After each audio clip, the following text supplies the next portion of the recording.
A continuación tenemos la participación del doctor Luis Marat Álvarez Salas. Él es doctor en ciencias y dentro de los temas de investigación que tiene es transcripción y epidemiología de papilomavirus humano, transcripción de genes epiteliales asociados a diferenciación, desarrollo de software con aplicación a biología molecular, terapia genética de cáncer cervical, ribosimas, oligonucleótidos, disculpen ustedes, pero es términos clínicos, antisentido y vectorología. Es miembro del National Cancer Institute en Estados Unidos y de 1998 a la fecha, investigador titular y jefe de laboratorio del Departamento de Genética y Biología Molecular del CIMBESTAB. Doctor, gracias, bienvenido. ¿Sí me escuchan? Excelente. Ok, voy a hablarles desde acá abajo porque yo soy un investigador científico, ¿sí? Como muchos de mis colegas, yo no gano más que el presidente, nunca lo he hecho, nunca lo voy a hacer, ¿sí? Mi salario base es de 25,000 pesos, nunca he viajado en primera clase a ningún lado, ¿sí? No quiero decir que soy pobre, pero no soy millonario ni soy fifí. Trabajo un promedio de 10 horas diarias, no he tomado vacaciones en 3 años, ¿sí? Y pues les voy a contar una historia desde la trinchera. Nosotros los científicos no hacemos política científica.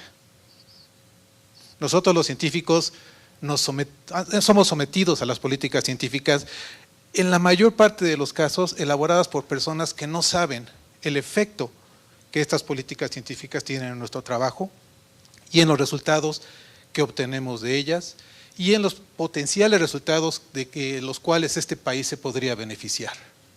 Esta pequeña historia que les voy a contar es el desarrollo de un sistema de diagnóstico y prognosis para el virus del papiloma humano basado en aptámeros. Los aptámeros son un reactivo que uno puede seleccionar in vitro, ¿sí? Es algo muy técnico, no voy a penetrar en ese tema, pero sí les voy a contar esta historia porque es una historia que ha estado plagada, ¿sí? Es una historia que lleva 3 sexenios, ¿sí? Y que ha representado un esfuerzo mayúsculo por mi parte. La siguiente, por favor. ¿Sí? Este es papilomavirus, este es mi pequeño mundo, ¿sí? Estos son virus de DNA y estos virus tienen una mala fama con el ser humano, particularmente con el sexo femenino. La siguiente, por favor. ¿Sí? Están asociados a el desarrollo de cáncer cervical. ¿Sí? En este país, el cáncer cervical mata a una mujer cada 12-15 minutos, es decir, en las 8 horas que llevo aquí, ¿sí? ¿Sí? Muchas mujeres en este país han muerto por cáncer cervicuterino. ¿Sí? El cáncer cervicuterino, su epidemiología estudiada no solamente en nuestro país, sino en todo el mundo, empieza por la infección por un VPH. Y puede culminar con cáncer cervical. Como ven, tiene una estructura triangular. ¿Qué quiere decir? Que la infección con papilomavirus no necesariamente acaba en cáncer, de hecho muy pocos acaban en tumores, ¿sí? Pero es el mecanismo que inicia el proceso de cáncer cervical. La siguiente, por favor. ¿Sí? Es tan abundante en nuestro país, ¿sí? Alrededor entre 5 y 10,000 muertes al año en México por cáncer cervicuterino, dependiendo a qué agencia le pregunten, porque no hay un censo absoluto de la infección por papilomavirus y de cáncer cervical en México. Casi todos estos datos se obtienen de hospitales de alta concentración, de personas que vienen a hacer sus estudios en la Ciudad de México y hospitales de alta concentración. No hay estudios en zonas rurales, no hay estudios en zonas indígenas, nada, ¿sí? Entonces tenemos un gran problema de salud pública nacional, ¿sí? No se puede discutir que es un problema de salud pública nacional cuando tanta gente muere. Afecta a mujeres en edad reproductiva y económicamente activas, así que al daño social, que es la muerte de las mujeres, añadimos el daño socioeconómico, ¿sí? De la ausencia de la fuerza de trabajo de mujeres que tienen que ser operadas por cáncer o bien que tienen que ser tratadas de alguna forma por cáncer. Actualmente se dispone de vacunas profilácticas, pero estas vacunas profilácticas son para la infección por papilomavirus, no son para cáncer. Es decir, que para una mujer que ya tiene una infección de papilomavirus o que tiene una vida sexualmente activa, las vacunas no sirven para nada. ¿Sí? El blanco son niñas de no más de 12 años. ¿Por qué no más de 12 años? Porque alguien dijo en el extranjero, ¿sí?, que esa es la edad de iniciación sexual. ¿Sí? Podemos pensar en Europa, pero no en México, ¿sí?, porque en ese tipo de estudios tampoco se hacen en México. Entonces, aplicar la vacuna a mujeres que ya están infectadas con papilomavirus es inútil y es extremadamente costoso, es la vacuna más cara que hay, entre 300 y 350 dólares. Los esfuerzos que hace la Ciudad de México para hacer esta vacuna son enormes y brindarla de manera gratuita, pero pensar en una estrategia nacional de vacunación contra papilomavirus, pues es mucho dinero que ¿quién va a ganar? Nosotros no la hacemos, es una vacuna importada. ¿Sí? Entonces todo ese dinero se va. La siguiente. ¿Por qué el cáncer cervicuterino es un gran problema? ¿Sí? Nosotros tenemos la tecnología disponible para poder detectar la infección con papilomavirus. Sin embargo, sigue siendo un problema y ha sido un problema por décadas. ¿Sí? Ignorancia, incomodidad, políticas de salud, idiosincrasia, educación, economía, diagnóstico erróneo, tratamientos innecesarios. La lista es enorme. ¿Sí? El punto es que las mujeres no van a ver si tienen papilomavirus o si tienen cáncer. Simplemente no van. ¿Sí? Es un fenómeno sociocultural asociado a países como México, partes del tercer mundo, es decir, un problema en toda Latinoamérica, en África, en una buena parte de Asia, incluyendo China. ¿Sí? ¿La que sigue? Sí. Así pues, confrontado con esto y con mi pasión por el estudio de los papilomavirus y de los ácidos nucleicos, decidí desarrollar una tecnología que permitiera atacar un problema de interés nacional con tecnología desarrollada en México a bajo costo para que pueda ser distribuido entre todas las mujeres. Las tecnologías comunes contra el cáncer cervicuterino es el Papa Nicolau y la colposcopía. ¿Sí? Se dan de manera gratuita en el sector público. Sin embargo, tenemos millones y millones de mujeres. No es posible darle esa atención de colposcopía y Papa Nicolau a tantas mujeres. No es económicamente viable. ¿Sí? Las agarran, van y las mandan, vengas en 1 año o 2 años. Se pierde ese contacto con el ginecólogo, la mujer no regresa. ¿Cuándo regresa? Cuando ya tiene dolores, cuando ya tiene sangrado, cuando ya tiene cáncer.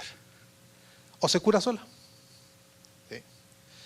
Y por otro lado tenemos una serie de tecnologías que sí detectan la presencia del virus, que sí son muy precisas, pero son extremadamente costosas. ¿Sí? Como la captura híbrida, PCR, en fin, una serie de tecnologías, ya saben, desarrolladas por quienes, para obtener una buena cantidad de ganancias a este respecto. La idea de mi desarrollo tecnológico fue ubicar la tecnología entre tecnologías que son baratas, pero poco informativas, y tecnologías que son muy informativas, pero son muy caras. La que sigue, por favor. Ese desarrollo tecnológico culminó con 3 salidas. Un detector desarrollado en el CIMBESTAB en colaboración con el Departamento de Física, del cual obtuvimos 2 patentes nacionales, ¿sí?, que están aún válidas. La que sigue. Una colaboración con el CIDETEC en Cuernavaca y con el CIMBESTAB Monterrey para desarrollar un detector electroquímico que nos permitiera detectar el papilomavirus en un teléfono celular, pensando que todos cargamos un teléfono celular y que una mujer podría en un momento dado autoprobarse por la presencia de un papilomavirus en la intimidad de su hogar. Y si tiene la presencia de un papilomavirus, entonces sería una motivación para ir a ver un ginecólogo y tratarse a tiempo. Y finalmente, la que sigue, una tercera tecnología que se fundamentó en una observación de nuestro laboratorio, es una observación de investigación básica, por supuesto, ¿sí?, donde nanopartículas tienen una afinidad por la cápside viral y la pueden distinguir de otras proteínas que se encuentran en el cérvix. Nosotros podemos utilizar esa interacción para, a través de un fenómeno cuántico, ver un cambio de color en la presencia del virus o inhibir esa presencia de color. Este mismo elemento, estas mismas nanopartículas pueden inhibir la infección con papilomavirus. Esto no son cuentos, es información publicada en journals internacionales. ¿Sí? Y ¿qué es lo que pasa? ¿Sí? La que sigue, por favor. Llegamos a este punto donde nosotros tenemos un círculo virtuoso. Un círculo virtuoso donde, de una observación, estudiamos las bases moleculares del cáncer y tenemos el primer problema. El primer problema es que nuestra investigación básica dejó de ser fundada por CONACYT porque dejó de ser investigación básica. Se convirtió en investigación aplicada. ¿La que sigue? Entonces recurrimos al entonces ICITF, que nos ayudó a desarrollar, regrésate una por favor, a eso, sí. Nos ayudó a desarrollar las herramientas moleculares con un grant de 2 años, ¿sí? Y desapareció el ICITF, así que no pudimos en ese momento concluir el círculo, ¿sí? La CECITI no nos hizo caso, ¿sí? Y recurrimos a la iniciativa privada, ¿sí? A través de mis contactos personales pude conseguir que una empresa, en este caso Genes2Life, que es una empresa de base tecnológica mexicana, ¿sí? Que ha producido mucha innovación, ¿sí? Así que sí existen empresas mexicanas que innovan, ¿sí? Y llevamos la cosa muy bien a través de estos proyectos PEI, ¿sí? ¿Y qué creen?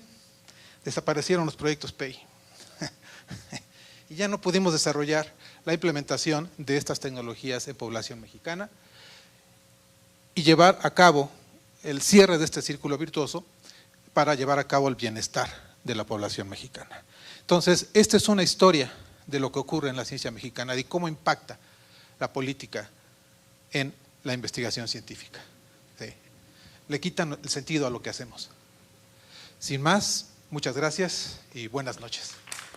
Gracias, doctor Luis.